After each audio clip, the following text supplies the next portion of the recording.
Hello, everybody. Welcome to another edition of Wrestling with Things.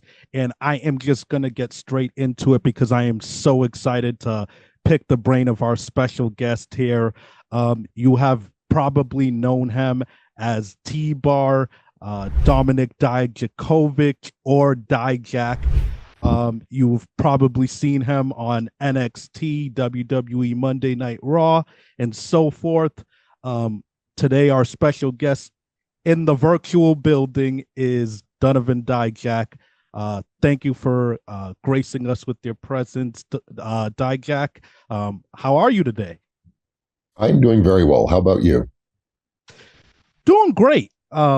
Enjoying the nicer weather outside. I know it's getting hot these days, but I, for one, am enjoying the hotness before we get into that New England cold in the New England area, central Massachusetts. Oh, wow. Oh, so Yeah, you're new to me, yeah. yeah. And I believe you spent some time out here, right? And with Beyond Wrestling, you did a lot of work with them, I'm sure. And I think I saw that you were just recently there last week with a nice big return.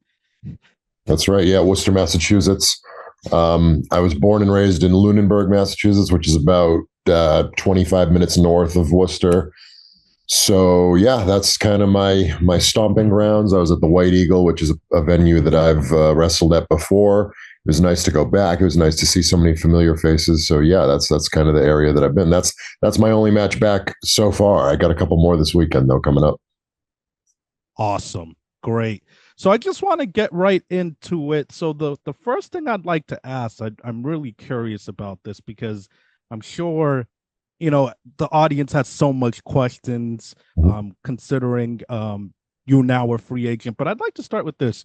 Who would you say Donovan Dijak is as a character, and how much of that character has the real life man incorporated into it? That's an interesting question. I take a lot of acting classes right now. My acting trainer is Howard Fine. He's world renowned, well regarded as the best acting coach in the world out of Hollywood. Basically, his acting philosophy is that we all have every character inside of us somewhere, right? Based on human psychology, because there's some moments where I'm very angry. There's some moments where I'm very happy. There's some moments where I feel sad, whatever. So there's no real way of saying this character and how I'm acting here reflects this much of my life.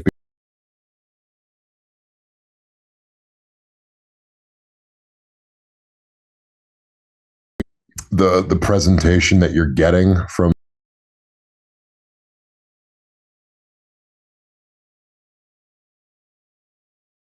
NXT TV, which is much closer to me in my everyday life than obviously anything else I ever did.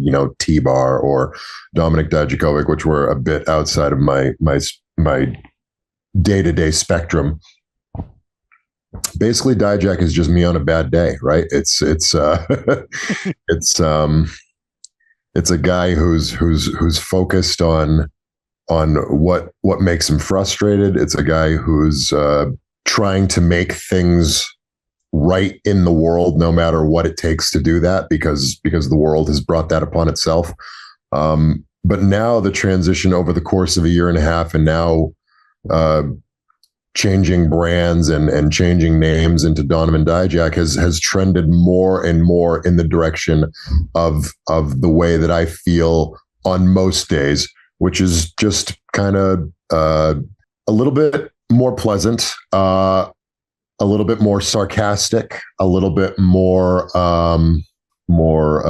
humorous, but still with that edge and that frustration and that chip on my shoulder and all of those sorts of things. So I'd say it's trending further in the direction of how I feel on a day-to-day basis, but it's very much rooted in my own personal feelings and how I feel as a competitor when the bell rings in the ring, how I feel in a real competition and the way I act. I mean, it's been a long time, but anyone who ever played basketball against me can attest that I was not a pleasant individual to to play around, or football as well. You know, that I got into a lot of fights. There was a lot of physicality in what I was doing. It was very much a me against the world sort of feeling whenever I was on a basketball court or a football field, and that's very much how I feel when the bell rings in a professional wrestling match as well. Great, and I think that gives really good insight into the different layers of who you are as a human being and as a character. So, very insightful there. Speaking on the character part of you as a professional wrestler, did you feel that creative, be it in NXT or Monday Night Raw, understood your vision for your character?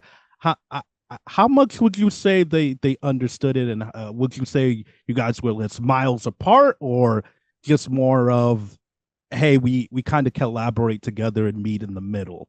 Yeah, so I mean, it's a mixed bag.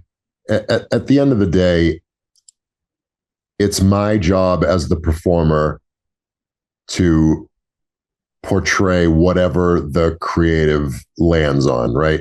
Mm-hmm. It's not my job to judge the writing or judge the character or judge anything like that, even though it happens, right? And I make suggestions, right? Because a lot of the time, whereas professional wrestling is a little different than classical theater or movie production or television production, is that a lot of these characters are rooted in ourselves, mm-hmm. as opposed to just, hey, I'm John Wick and somebody wrote this script and here's how John Wick acts and here's what his backstory is and you need to do your best possible with that.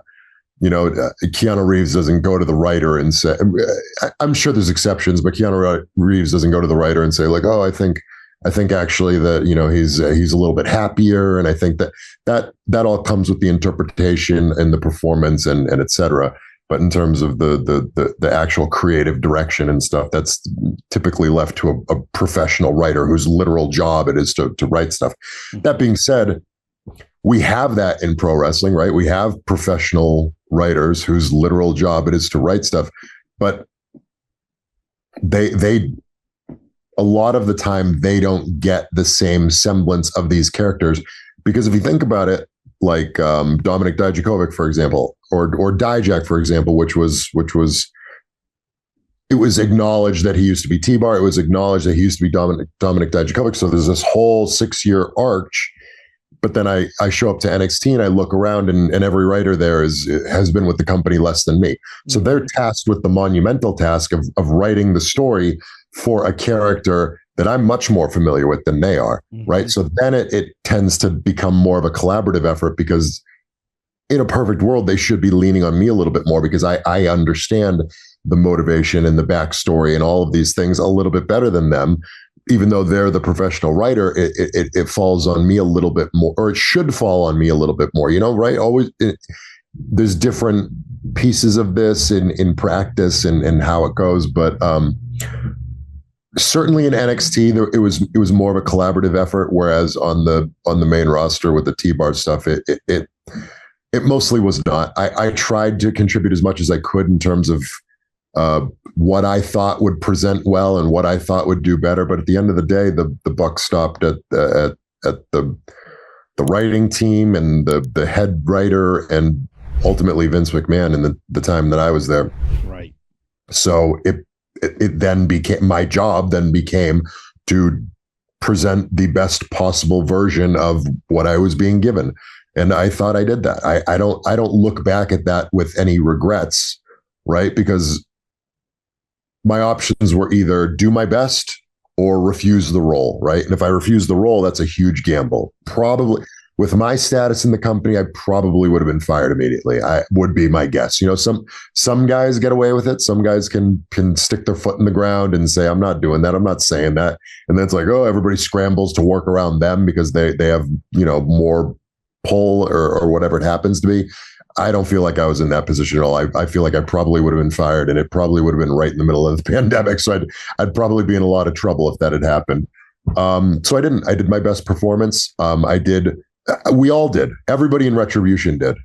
We were all given a version of what you ended up seeing on television, and we worked our asses off to make it as presentable and as good as we possibly can. What you saw, in my opinion, was not good. Right? It was bad content. It was bad writing. It was bad direction. It was just not good. That being said, we took it from offensively unpresentable to just bad because we worked our asses off to do it. And I'm proud of everybody in that group.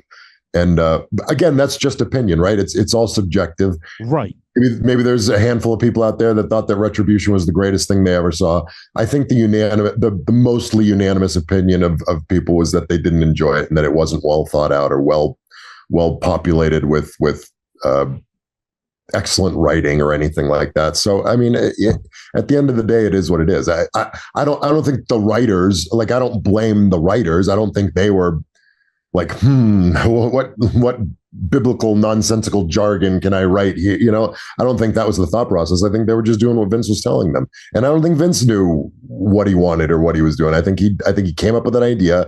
It almost immediately was cut in half because we couldn't do it on SmackDown anymore for whatever reason.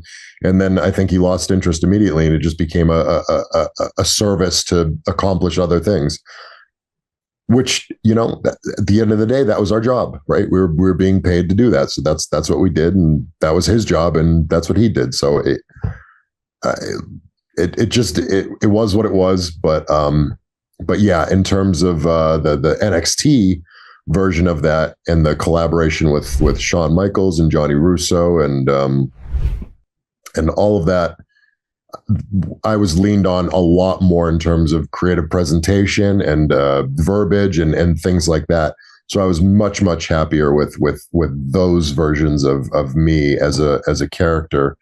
Yeah, it was just overall, I think the audience received it much better as well. You beat me to it. I was definitely going to bring up Retribution, so love to hear about that. Can you take us back to, like, how did it go to land on that idea and pitch it to you, Mustafa Ali, and Mace? Like, can you take us back to that process? And also, I would say that, you know, because of your success in NXT, and in my opinion, you were one of the most underrated foundations of that brand. I always felt like, you know, if this guy got to the main roster, he's 6'7", 6'8". We always hear historically bigger guys that can work and talk. Usually have a lot of more upside in creative's eyes. So I think I don't want to speak for everybody, but I think that's everybody's thought process when it comes to your release. And it's shocking because of how versatile and what you bring to the table. Would you say that you didn't get enough time to see how, first, can you take us back to how Retribution came to be? And then would you also say you didn't get enough time with the new regime with Triple H to see how you can really flourish? Because it's no secret that, you know, those were kind of we didn't know it at the time, but those were the final days of Vince McMahon. So do you think with more time, things could have been different under Triple H's regime? Honestly, probably not. Not that I would have underperformed in any capacity. I would have overperformed, which is what I've always done. I've always overperformed. The reality is that everybody saw what I did. I'm aware that they saw what I was told very specifically that what I was doing was being seen, and I was given plenty of time on NXT. I was given tons of time on NXT recently. I was in multiple premium live events almost all of which ended up stealing the show or stealing the weekend or whatever adjective you want to use, or verb you want to use. And I just think it didn't matter. I mean, I know it didn't matter. It didn't. The proof is in the pudding. I'm not there anymore. So clearly, it did not matter to whoever ultimate. I can't say you labeled it Triple H's regime. I can't, in all good consciousness, say that this was Triple H's regime because there's too much changed. Right. Right. 2 years ago would have been easy. Said Vince McMahon, his fault. Buck stops at him. He owns the company. He runs the creative, everything. Every single decision went by Vince McMahon. So 2 years ago, I would have said, Vince, done. That's it. Now it's different. Now it's owned by Endeavor, which has a board of directors, which has WWE personnel integrated. And then there's a layer under that of creative. So there's a ton of people who could make this call. And I have no idea. There's financial parts of it. There's creative parts of it. And I think it's just kind of a mixed bag of, I don't know. So I can't point the finger and say it's this person's fault or it's that person's fault or anything. I just don't know. And I wouldn't even use the word fault, really. Right. I'd say whatever decision was made, right?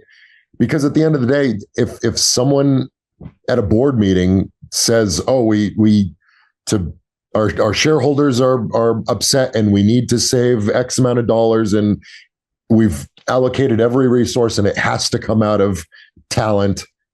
What is the least helpful talent contract that we have on the books? Well, we have Dijak and he's on a main roster contract, but he's on NXT. Good, cut, get rid of him. Am I like furious about that? No, I'm not furious about that. That's a business decision. They know the business and the money better than I do. Do I think in my gut that's what happened? Am I thrilled about that decision? Is that a decision that I think was a good monetary decision? No, I think that ultimately I have a lot of upside, and I think that, had creative trended differently, that I could have paid off many times over.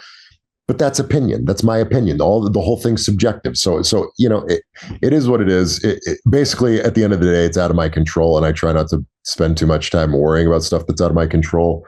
In terms of, to answer your other question, in terms of Retribution, it was never really pitched to me. It just kind of happened in sequential Mondays. It was just like one day we were on the call list, and it was like, oh, why are we on the call list? And then they're like, okay, you guys are going to be the masked anarchists. It's like, okay, so we did that for a few weeks. And then it's like, okay, now you're going to reveal this, and you're going to be T-Bar, and you're going to be Mace, and you're going to be Slapjack. And we're like, all right. So it was all just kind of given to us over the course of time with no real pitch per se or choice per se.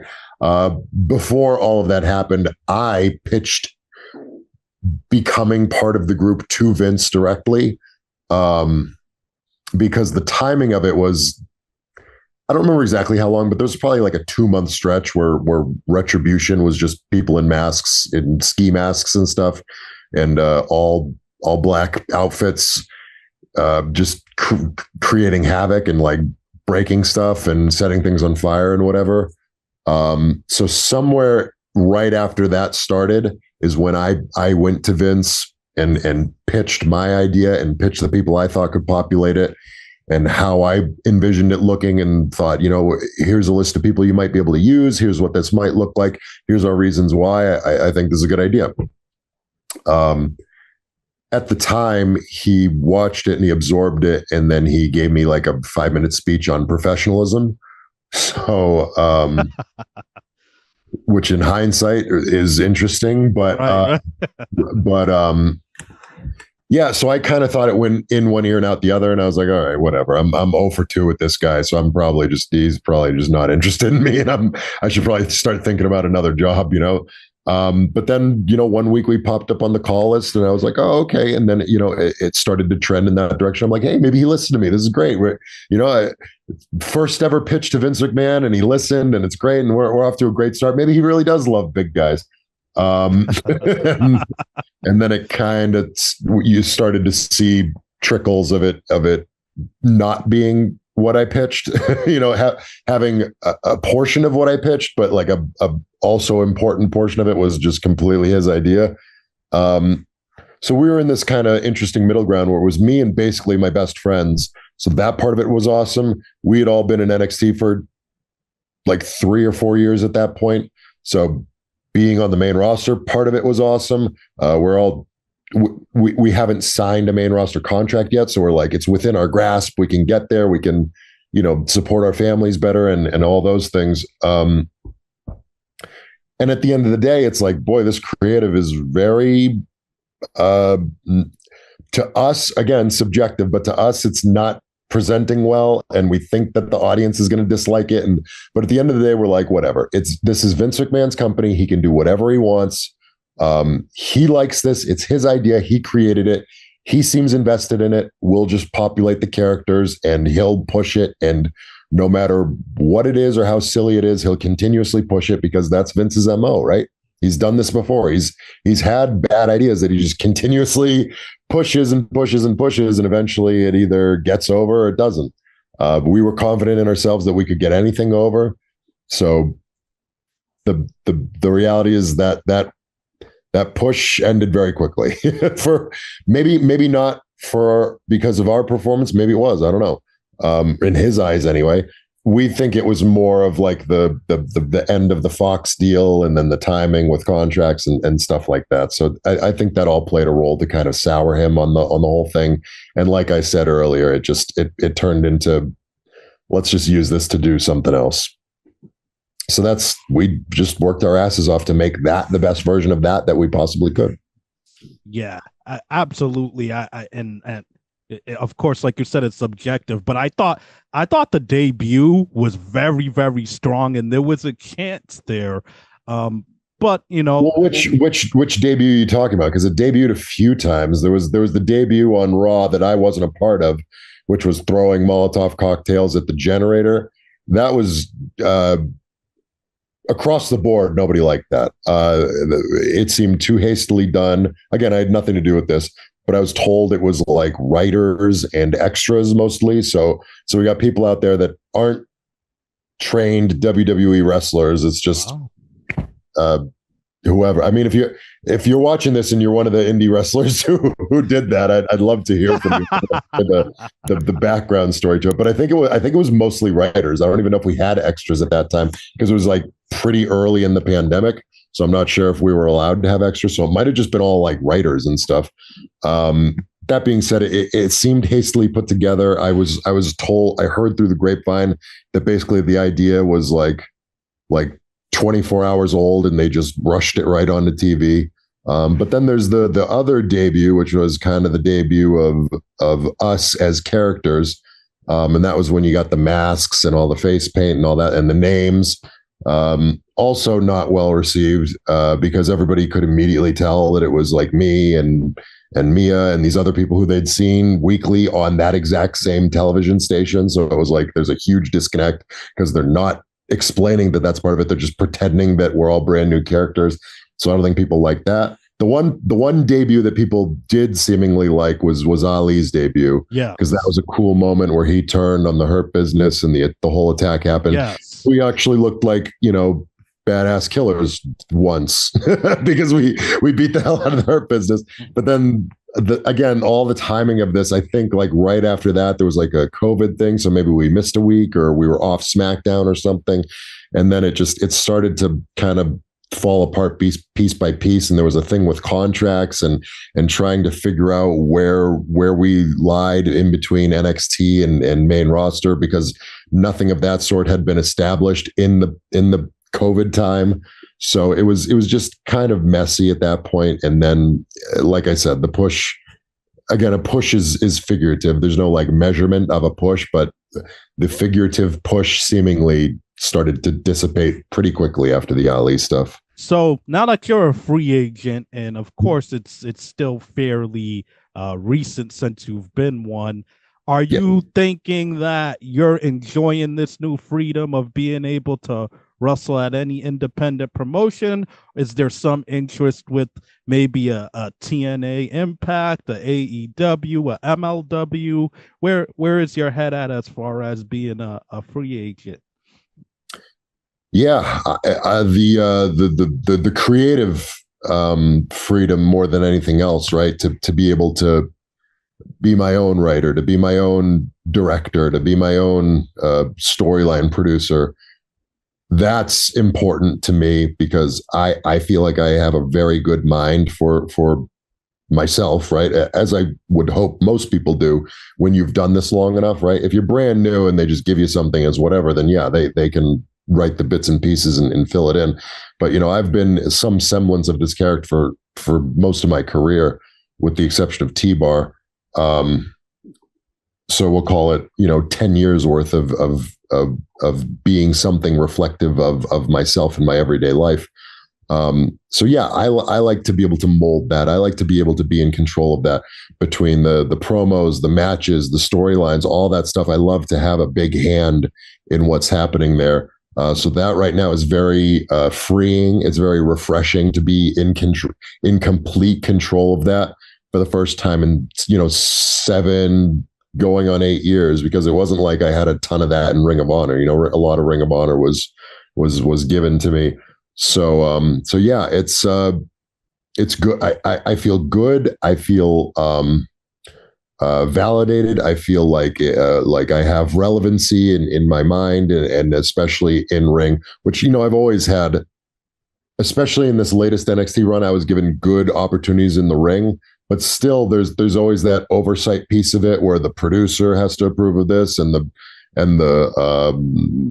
it needs to go to the top of the food chain and all get approved. So there's that whole approval process that kind of gets a little painful after a while, because it's like it becomes part of it and you get used to it. But once you're sort of free from that process, it's like, oh, this is so refreshing that I can just have an idea and just do it, and that's it. Mm-hmm. I don't need to go ask for permission or just do it and hope I don't get yelled at, or whatever thing happens in WWE that I've just dealt with for 7 years.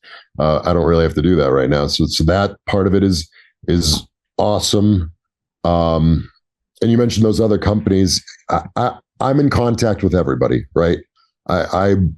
I'm a free agent right now, so I am completely open to working with any company in the world, and I'm happy to do so. If we're going to move on to the talk of like a contract, that hasn't been brought up in my direction. Of course, I'm completely open to it, but just what I've dealt with as a contracted wrestler for the past 7 years, and the experience that I had right now is a time where I need a lot of reassurance if I'm going to sign anything for in a professional wrestling capacity, because the reality is I'm 37 years old and I was under that WWE umbrella for 7 years. So from the ages of 30 to 37, I basically just had to be at the whim of other people's decisions. And I think that run obviously and clearly elevated my status, but I'm not where I want to be at this point in my career. At this point in my career, I wanted to be a top guy. I wanted to be a champion. I wanted a television product on my back. And clearly that didn't happen in WWE, but that's how I feel about myself. And I'm not saying that I won't sign with the company unless they make me the champion of the world. I'm saying that I want the opportunity to prove that I can do that. That's all I'm saying, right? That's all I ever wanted to say to WWE. And I would say it, and either they didn't listen or they heard, but just didn't care, right? It's because you don't have to, right? If a guy says, I want to be the top guy, you don't just go, oh, he wants to be the top guy. You either think he has what it takes, or you think this guy needs to shut up and just take his check, right? Which might be what they thought. I don't know. I know that they didn't think I was capable of being a top guy, or else they would have done it, right? Or else they would have given me the opportunity. So in some capacity, they feel that I didn't prove myself. I felt like in that last NXT run that I did everything in my power. I feel like my whole career I did everything in my power, but specifically, I think I proved in that last NXT run that I at least deserved a chance to show them that I could be a top guy. They obviously felt otherwise. And that's okay. That's a business decision, and the chips fell where they may. if I'm going to sign another contract to a professional wrestling company, I need a reassurance that if, hey, I will absolutely sign with your company, but I need to know that if I'm having the best matches, if I have the best character, if my character is trending in an upward direction and the fans are getting behind me, and even though I'm losing, I'm still getting over, and I'm doing all these things that aren't happening in other segments of this professional wrestling company. If that happens, I want to know that there will be a concerted effort to recognize that and elevate me in some capacity, because that's what I need. That's what I need at this point. I don't need another place where I can just show off that I have great matches and just kind of meander in the mid card. We did that, and I've reached that sort of ceiling. So I need more reassurance if I'm going to be in a company for an extended period of time. And that's a conversation that I'm completely open to having. That's a conversation that I hope I can have with lots of the companies that you mentioned.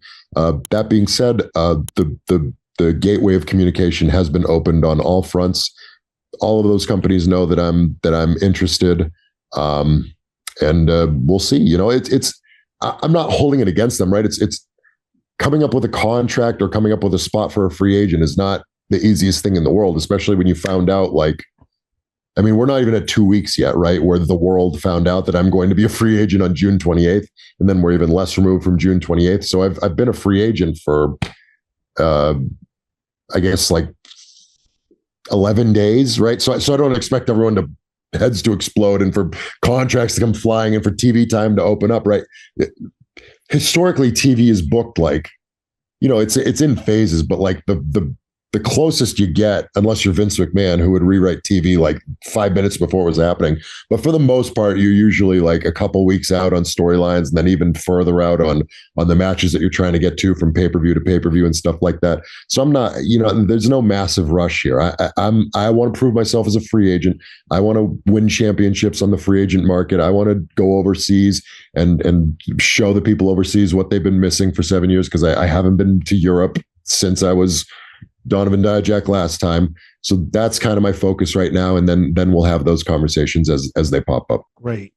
And and honestly, it sounds fair. Everything that you're asking for, if any of those companies happen to be listening, I think it's fair. You've been there, done that with a lot of the mid card, and you're ready to see how you can shine in the furthest you can go. I Yes. totally see that. And best of luck on that front. Is there any wrestlers in particular that you look at in any of those other companies, TNA, AEW, that you're like, either I want to wrestle them again, or I've never wrestled them, and I think we can make magic here? Yeah, there's honestly, I'm back before I was in WWE. I had a list of guys that I wanted to wrestle, and I was like, I hope I get to learn from this guy. I hope I get to work with this guy. I hope now I've reached the point where I'm really excited to work with everybody. Being in WWE taught me that I can have just as much fun working with the top guy as I can working with a middle guy who's struggling, as I can working with a guy who's brand new, who wants to try new stuff. There's just all sorts of the only people I'm disinterested in working with are the people who are phoning it in, right? Because I've had plenty of those matches before. And if you're a guy who just wants to rest on his laurels and phone it in, I'm going to give it my best. I'm going to give it 100%.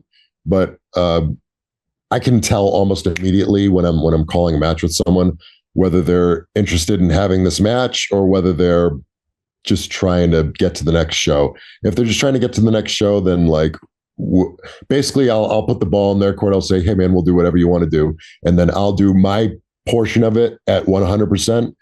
But I'm not gonna break myself, and I'm not gonna commit all of my mental energy and exhaustion into trying to convince someone else to meet me halfway on having a great match. So I'm going to run into that. I know I'm going to run into that.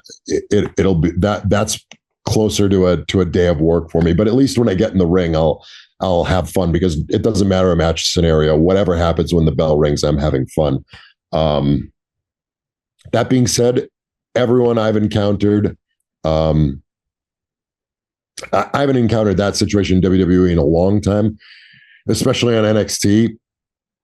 I don't think it happened one time on NXT. I had a ton of matches on NXT, even on Coconut Loops, because everyone is just so passionate there because they haven't reached their goals yet. Mm-hmm. On the main roster, there's some guys who've reached their goals, and they're just like, hey man, I've been here for 30 years and this is it, and that's whatever thing.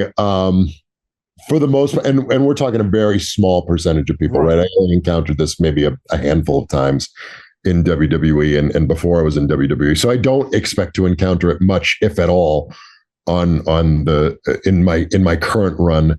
I expect to have passionate people who are just as passionate about the wrestling as I am. And I expect to go out there and put on the best possible performance that we possibly can. I'm excited to do that. I'm excited to do that with anyone. There's a million names that come to mind, but I just want to work with all of them in terms of like actual storyline and creative direction. I think the money match is obviously myself and Keith Lee. We have a very storied history. I think the fans are going to clamor for that. I think that's the kind of match that you can build an entire pay-per-view around if you really want to.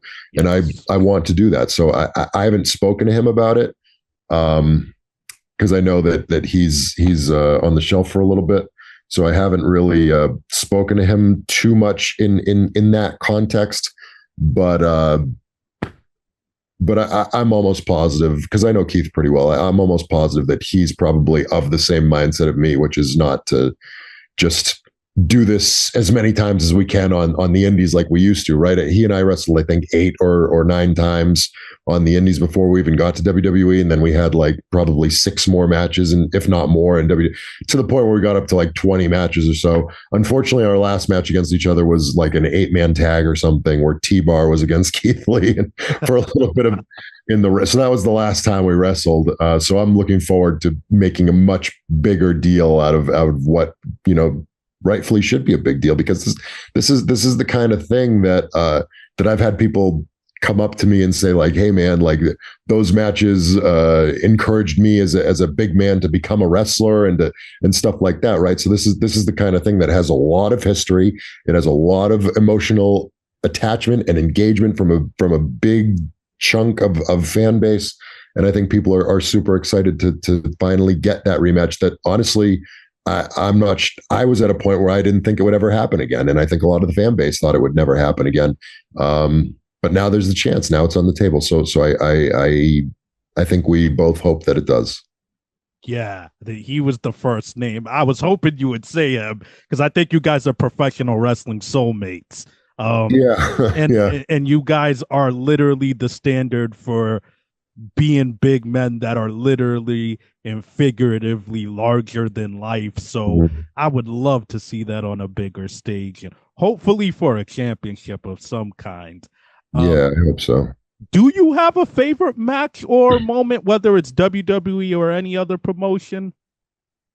Absolutely. My favorite match of all time was it wasn't that long ago, probably only 7 months or so ago. It was from a premium live event called Deadline. We had a match called the Iron Survivor Challenge, which was myself, Trick Williams, Braun Breaker, Josh Briggs, and Tyler Bate.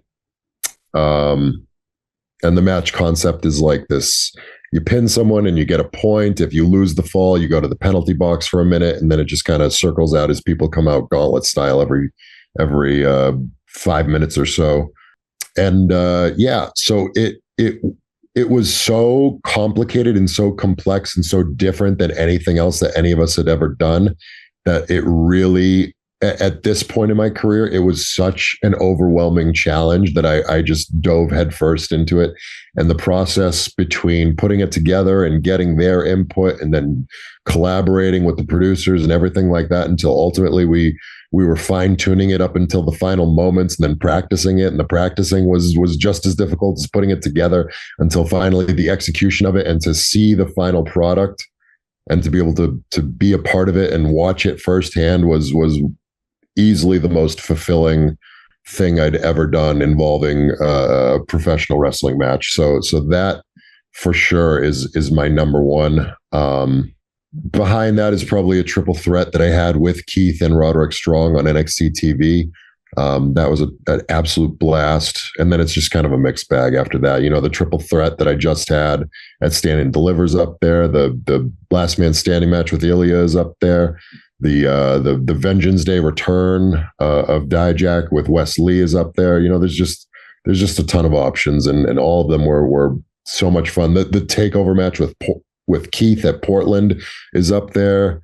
My match at PWG with Keith is up there. There's this whole mixed bag of things that you can grab from, all of which just hold a special place in my heart. So, but yeah, those are probably my top two, certainly. Awesome.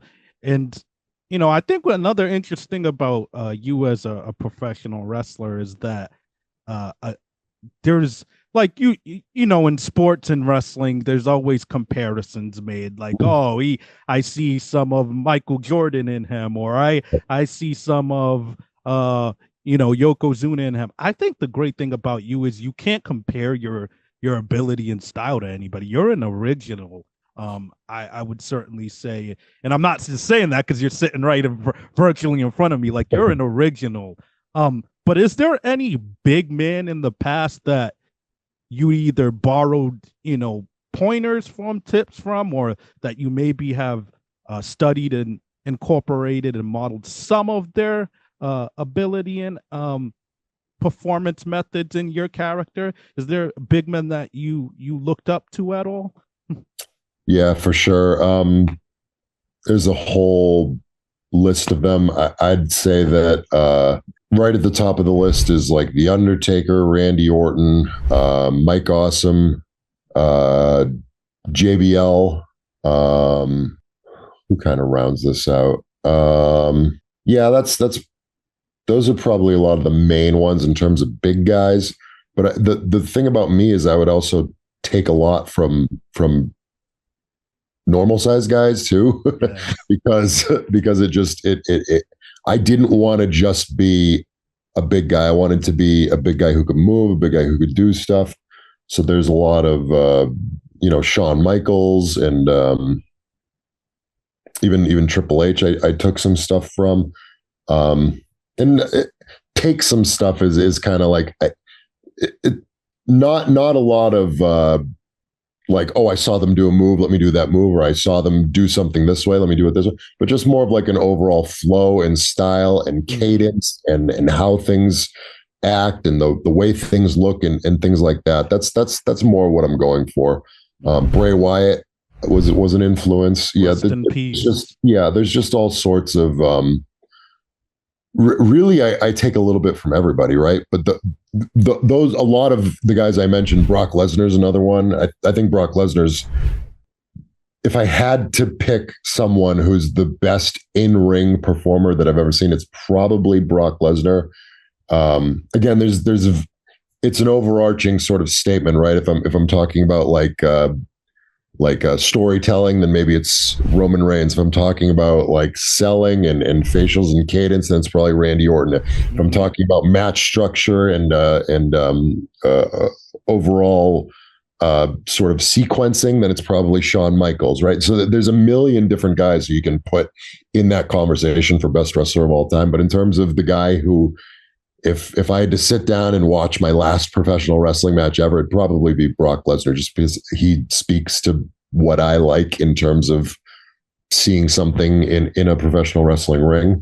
But yeah, that's the beauty of pro wrestling, is it's so subjective and there's so many different components to it that it's hard to just say like, oh, that guy's the best, or he's the, because there's so many different portions of it. And I like to be that myself, right? I don't want someone to look at me at the end of my career and say, oh, he was good at this, but he wasn't good at that. He was good at this, but he wasn't good at that. I want to be good at everything. I take a lot of time focusing on what I'm the worst at and working on that to make it a strength instead of a weakness. That was always my mindset in real sports. And that's always been my mindset in professional wrestling as well. Yeah. The versatility it certainly shows when you perform. And Brock Lesnar is a great pick, because I think sometimes to the internet portion of the fans, he could be super underappreciated. But it's nice to hear a guy's professionals like yourself give him his flowers, because I do think he's one of the greatest workers of all time. Yep. I want to be respectful of time. We're getting low on time, but I do want to let you enjoy the rest of your day. I'm hoping to see if you have any thoughts on this. Sure. John Cena did announce his retirement tour. Over 20 years with the WWE, of course, all in WWE. Do you have any memories of maybe talking with John behind the scenes, or have you ever got to pick his brain? And what are your thoughts on his career in retirement? Yeah, absolutely. I got to wrestle John Cena. A lot of people don't know this, but it was a tag team match between me and Mace, my tag partner, and John and Matt Riddle, as a post show dark match. You can find it on YouTube if you want. So yeah, once I heard that he was retiring, and I'm obviously no longer with the company, so there goes any chance of me working him ever again. I was just kind of happy that I got the chance to work with him the one time. He's and that was his choice too. I was told that he went to Vince and he asked to work with me and Mace. So we were honored to hear that. We were thrilled to hear that. We were able to talk with him about the match and his philosophy and risk taking and taking calculated risks and things like that. And a lot of that stuck and resonated. And I've been trying to apply that. And I've been working on some of the cadence stuff that he works with and some of the communication stuff that he works with, listening to the crowd, all of those sorts of things. And just on a personal level, he was just a super nice guy. He's a Massachusetts guy, just like me and you. Are you from Massachusetts, or you just lived there? Yep, born and raised. So just a Massachusetts guy like all of us. I know his dad. His dad was my manager for a long time on the Indies. So yeah, it was just nice to be around him and to talk about life and stuff like that. And I hope one day that I can be on movie sets with him too, because I know he's going to do that for a very, very long time. He's an extremely talented actor. I'm in training to be an actor right now, because I hope to be able to do that once I'm done with my professional wrestling career. So yeah, I'm happy for him. I'm excited for him. I know that pro wrestling is a huge chapter of his life, but I don't think he's even close to done with the entertainment portion of his life. I think he has even bigger things ahead of him, because he's just so talented. He's so professional. He's just a really nice guy to be around, and I hope that I can be around him more. Awesome. It's nice to hear from someone who's worked with him that he is, everything that he represents, and it's just cool to peek behind the curtain a little and learn that. But as I said, thank you so much, Donovan, for your time today. I thought it was very insightful to be able to pick your brain and learn more about your status as a free agent and your thoughts on your time in WWE. Hopefully we get to talk again, and hopefully at some point soon, we get to see some of these potential big matchups in one of these promotions. And best of luck to everything, from professional wrestling to even your future acting aspirations. I wish you the best, and I think I speak for a lot of fans that we truly want to see you succeed, and we will follow you wherever you end up. So we're rooting for you, certainly. Thank you very much. That means a lot. I appreciate it. All righty. Have a good day. Thank you too.